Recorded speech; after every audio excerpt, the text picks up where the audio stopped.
Can you even read that?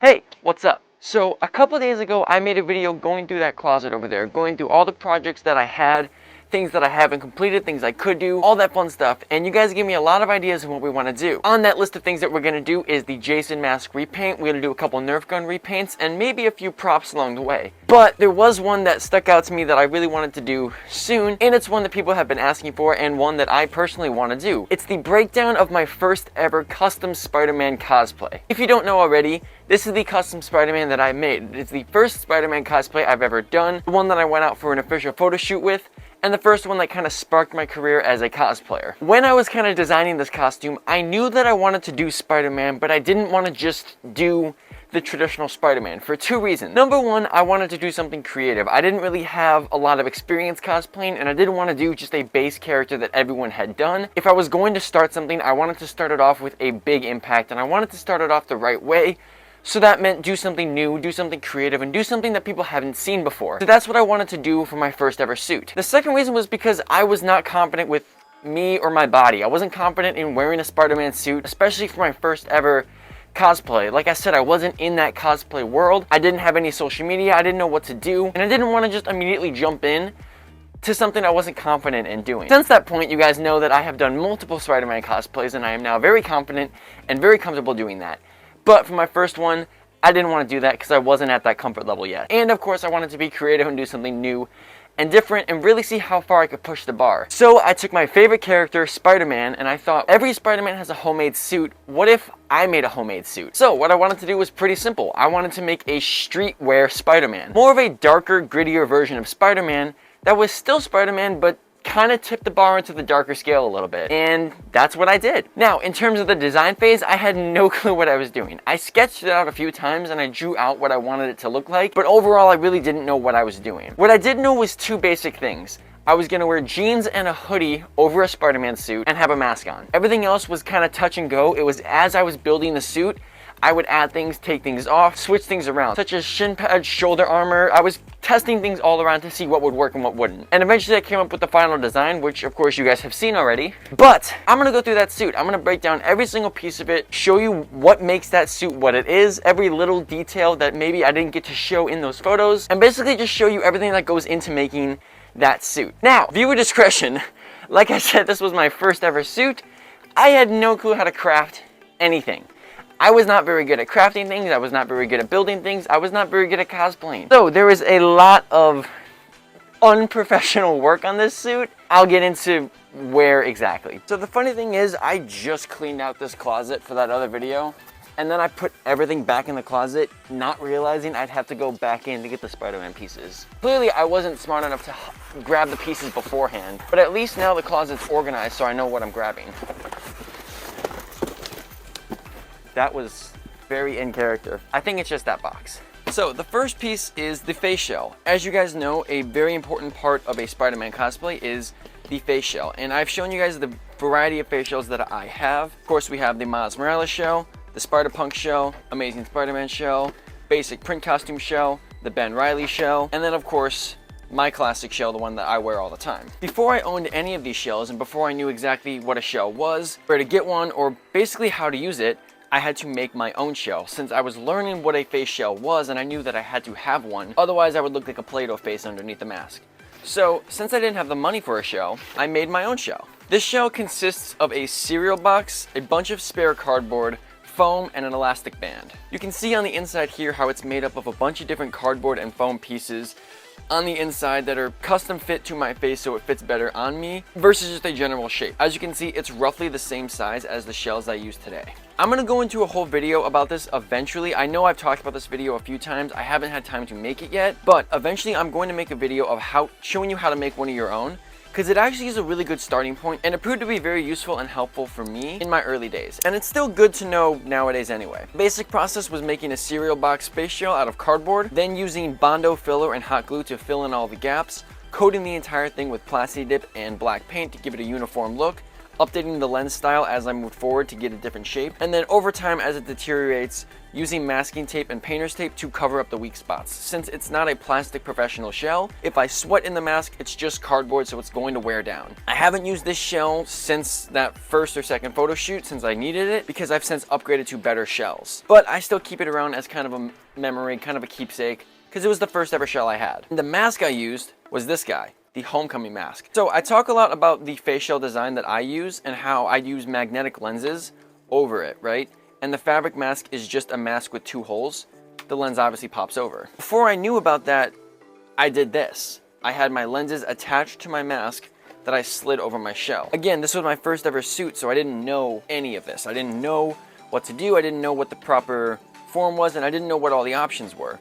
So I opted to make my own shell and slide a mask over it. Now let's see how it actually looks. So this is one of the reasons you don't get attached lenses, is because you see that little, that is very difficult to get rid of. It is very difficult to get rid of this crease. The only way to really get rid of that is when you zip the mask down and it wraps around your head. It kind of pulls it away, but even still, it's not perfect.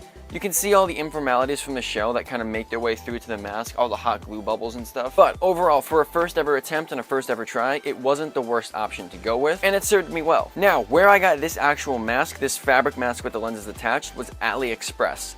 I do not recommend that you go to AliExpress. I think it is a terrible website, and in fact, on AliExpress, they use my Miles Morales cosplay photos to sell a crappy Miles Morales suit. So if you ever see my photos on there, just know you're not gonna get that suit off of what you're buying. They stole that photo and they're using it to sell their stuff. I say all this to say, don't get your suits off AliExpress, don't get your masks off AliExpress.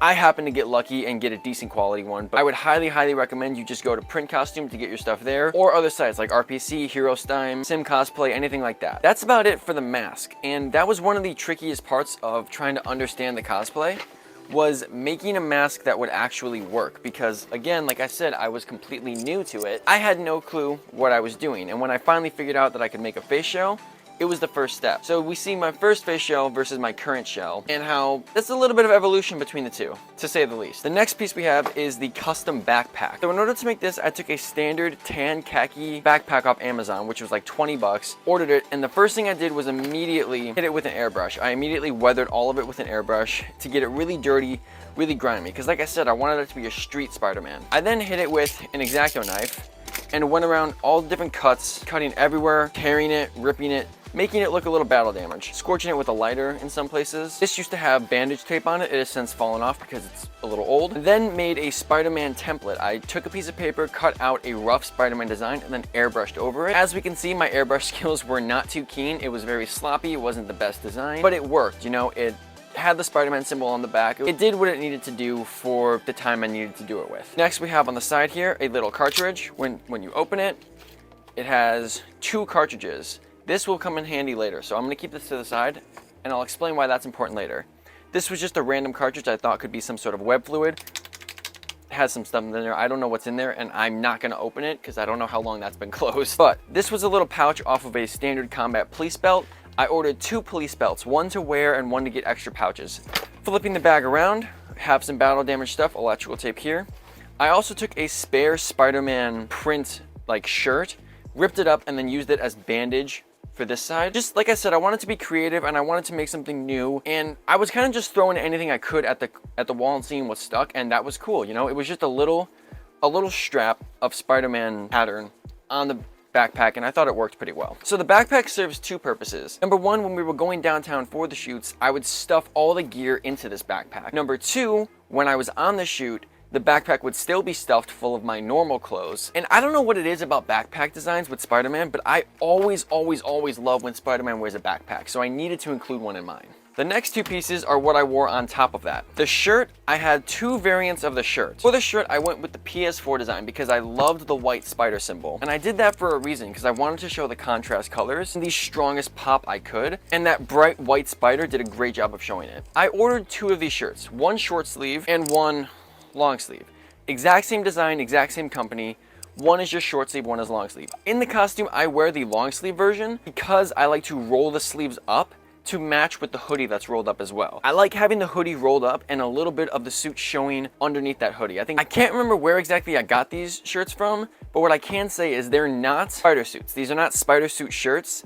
These are workout compression shirts. So if you've ever worn like a tight Under Armour shirt, like when it's cold out or you wore a tight shirt to work out, these are what these shirts are. So they're lightweight, they're breathable, but they are not spider suits. You can see like they have the stitching of a normal shirt. They're just normal compression tees. And again, I ordered these because I didn't know where to get a spider suit. I didn't know how to order one. I just went with what I knew, and these were cheaper. But the shirts, for being just workout shirts, are very high quality and very vibrant colors. One of the design concepts I had was completely ditching the hoodie and just doing the short sleeve spider suit, or going with a sleeveless hoodie and wearing the short sleeve suit underneath. Like I said, I had a lot of concepts for the suit, didn't know what exactly I wanted to do, so I ordered both. On top of that, we have the gray hoodie. There's nothing special about this gray hoodie. There's no designs, there's no painting, there's no nothing.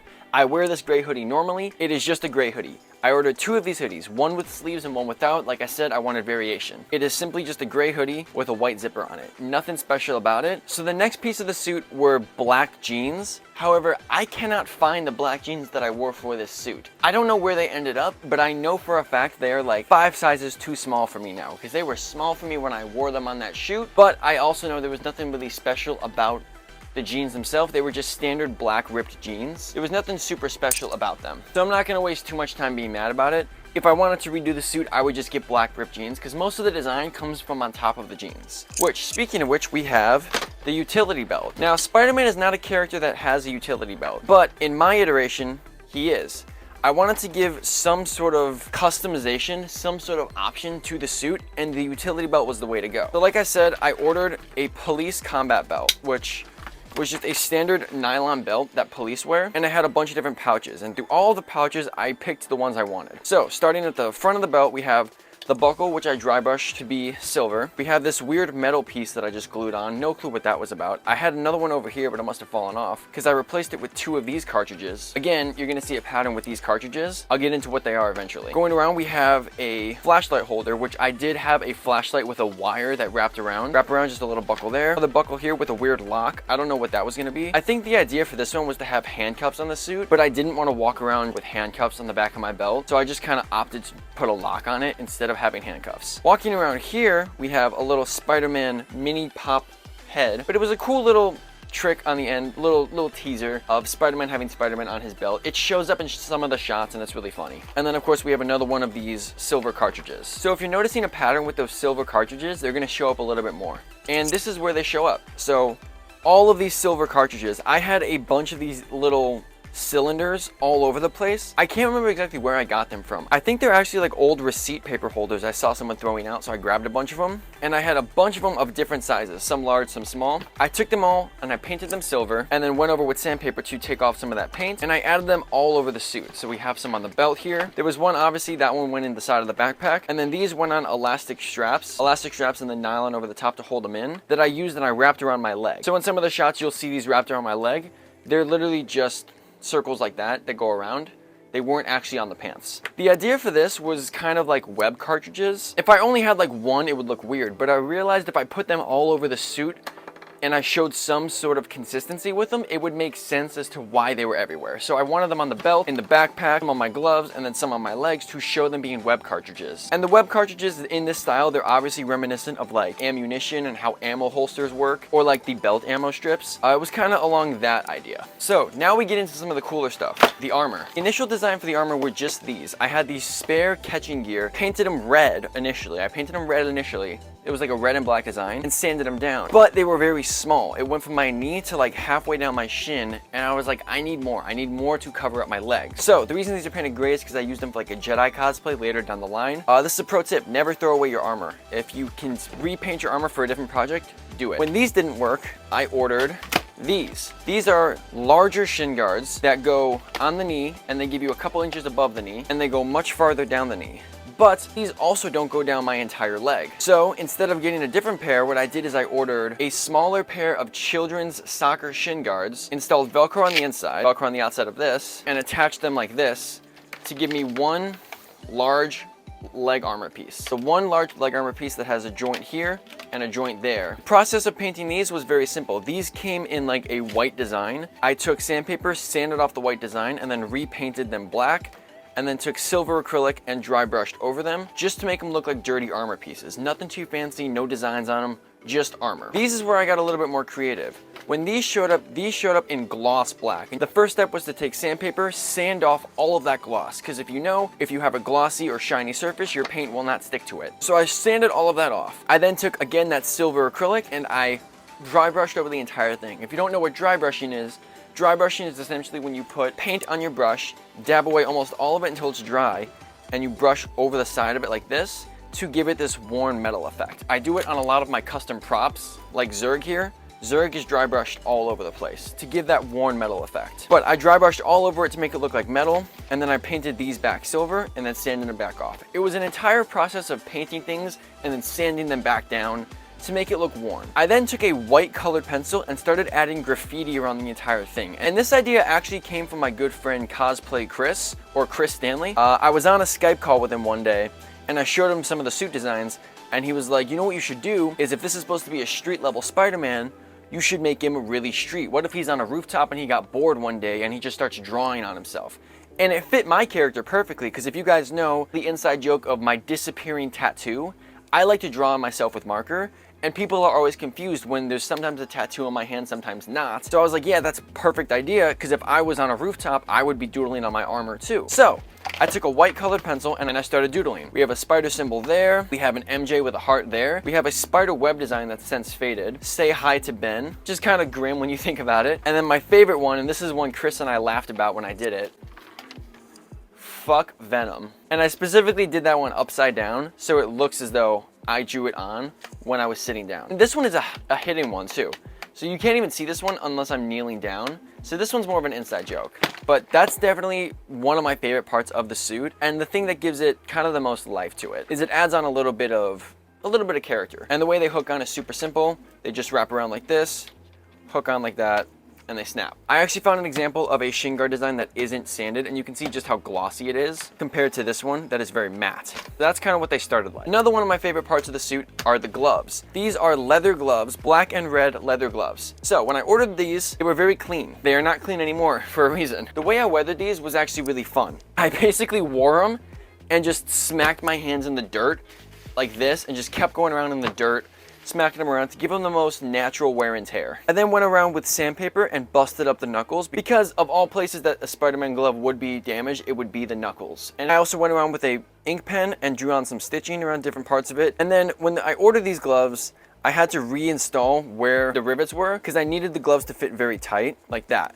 so that they really hugged my wrist. But the gloves are always super fun. And when I initially wore this suit, my hands were a lot smaller than they are now. So I would have to wear a separate pair of fingerless gloves underneath these gloves just so they didn't slide around. I can confidently say these are the best Spider-Man gloves I own, because they're leather and they actually grip onto things, versus like my Lycra gloves that don't stick at all and I'm just slipping off everything. Getting down to the last few pieces of the suit, we have the chucks. So for the shoe design, I knew immediately when I was designing this suit I wanted to go with Converse, because that fits the Peter Parker aesthetic the most out of any shoe I worn. There were a few different designs I could have gone with, but ultimately I decided on just standard Converse in a bright red. They are not very bright anymore, and none of this was intentional weathering. All of this is accidental weathering, accidental scrapes, stains, and just accidental wear and tear. These shoes are a size 12. I am now a size 13, so wearing these is incredibly painful, but it serves as a really good contrast for the black jeans and the black armor. So I really like the bright shoe design as opposed to the contrast dark armor. The last piece I'm going to show you is my web shooters. When I was making this suit, I knew I needed web shooters. I wasn't wearing a full Spider-Man suit that covered my wrists. All I had were the gloves and then the hoodie and shirt that would be rolled up. I needed something on my wrist, so I wanted external web shooters. I didn't own any, so I had to make them. You'll notice a lot of this suit was I didn't have it, so instead of buying it, I had to make it. And that's a really good mindset to be in. I don't know where the other web shooter went. I only have this one to show. If I find the other one, I will show you, but it is very fragile because it is not constructed very well. And it's kind of a teaser of the web shooters I'm eventually going to show you guys how to build, but I'm going to make sure to build these a lot better, because this is where I really didn't know what I was doing. If I'm building these ones for you guys, I'm going to show you the right way to do it. That's a video that once I figure out how to do it will be released. Right off rip, it's ripped. So right off rip, it serves that same kind of functionality as the first design I showed, but I went with more of a custom pattern. So I went with the basic shape, and then I cut out these little kind of curved pieces and added them on with silver just to add on some contrast to the entire web shooter. These pieces are a series of cardboard that I just cut out and kind of layered on, and this box was a little box I folded out of cardboard and glued on top just to give it some more dimension, because when you're shooting you would want the webs to come out of somewhere, right? Now the way that they attach on is where all of the problems lie. It's entirely made of foam, and I used hot glue and elastic to hold the thing together, and that has since been a problem since it is ripped. But let's see if I can actually get this thing on. The way it goes on is you slide your wrist through the elastic here, rotate it around, and then this is supposed to attach here. This is supposed to be one piece. That's in a sense ripped. But if this was one piece, this would go over like that. This piece would then go over to meet it, and then this piece of fabric would wrap around both to cover the seam. It is not a very practical or efficient design, but the only excuse I gave myself for that was if it's a street level Spider-Man, it's not going to be perfect. So I was okay with it being a little janky. So that's basically all the pieces that go into making that initial Spider-Man cosplay. As always, thank you all for watching. Do good... What? Oh, right. I suppose I'm supposed to try it on now, right? You know, that seems really tacky, you know, that I have to try on every single suit that I wear. You know, why can't I just show you guys the suit and like just show you how I made it? Yo, just put it on, you dick. All right, I'll put it on.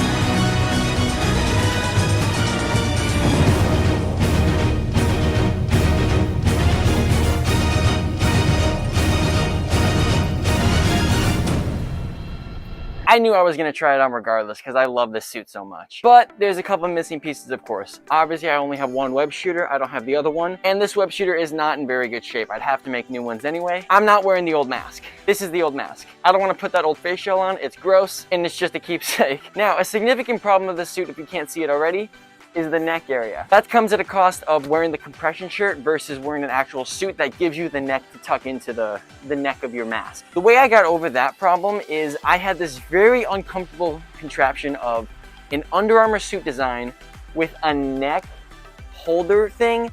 It was like a baby's bib that I wore under the suit to keep my neck from showing. It was incredibly uncomfortable, incredibly impractical, and it sucked, so I would never do that again. If I were to remake this suit, I would order a separate Spider-Man suit without gloves. I would order it with the glove option, so I would have detachable gloves, and I would roll the suit up under the hoodie, just like normal. So I wouldn't go through with the compression shirt, because it would have the neck thing. Or I would just have a mask with a bigger neck. Of course, I would make other web shooters, and I would add a couple more gadgets down at the lower part down there to fill it up a little bit more. Overall, I think I'd keep most of the suit the same if I were to redo it. So that might be a fun idea for a video series, revisiting this suit and making it more practical, because already wearing it now, it's much more practical than it used to be, simply because I fit into everything a little bit better, and I don't have to wear the uncomfortable stuff that I used to wear under it. But let me know if you guys would want to see me revisit this suit, maybe take it out for another photo shoot someday. I'd be 100% down for that, because like I said, a lot has changed. I'm in a bit of a different build now. I look a little different now. I would get a different mask, and I know much more about the city now, so I know good spots, I know all that fun stuff. So on my list of a million projects, if I want to add one more, I'm gonna add something you guys want. So if we want to revisit this suit,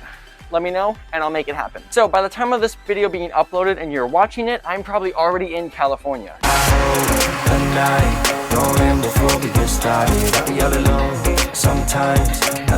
Yeah, see, I'm in California. Unfortunately, no, I'm not going to San Diego Comic-Con. I just happen to be in San Diego during Comic-Con, which is probably the worst form of torture any nerd could experience, is being right next to Comic-Con but just not able to go in. That's gonna suck. I'm going to Cali for a different reason. I'm going to see a friend, so that's probably where I'm at right now. And I'm going to advertise this again in August. Coming up, we have Fan Expo Chicago, which I will be at in attendance all 4 days with my photographer, as well as presenting 2 separate panels during the duration of Fan Expo. So that'll be pretty fun. If you're going, make sure to see me. I'll see you. Make sure to let me know. Shout me out. I'll shout you out. We'll see. We'll take a picture. We'll dap it up. We'll have a good time. We have a lot more content coming out on every single platform. A lot of you guys have been asking for more lightsaber videos. Those are going on TikTok. I have a bunch of lightsaber videos going up on TikTok. There's probably more up there now since I'm recording this video from the future, but it's the past. Weird stuff, right? But yeah, more lightsaber videos up on TikTok, Spider-Man stuff on Instagram. Stuff is everywhere. Make sure to check it all out. I've taken up enough of your time. So peace and love, do good things, and I will see you guys in the next